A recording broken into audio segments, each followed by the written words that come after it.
പയർ കൃഷിയാണ്. ഇന്നലെ നമ്മൾ കുറച്ച് പറിച്ചു, ഇന്നും കുറച്ച് പറിക്കാനുണ്ട്. ഞാൻ കാണിച്ചു തരാം.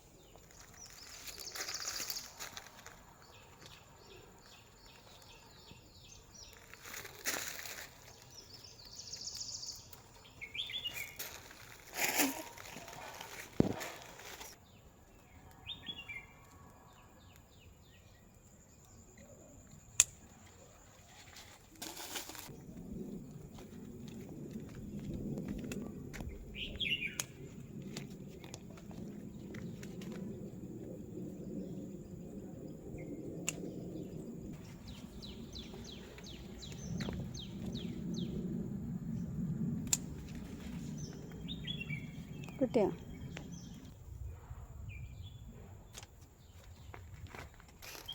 ഇത് ഞാൻ നട്ട പയറാണ് ഗായ്സ്. ഇന്നലെ കുറച്ച് പറിച്ചു, ഇന്നും കുറച്ച് പറിച്ചു. ഇപ്പോൾ ഒരു തോരൻ്റെ പയറായിട്ടുണ്ട്.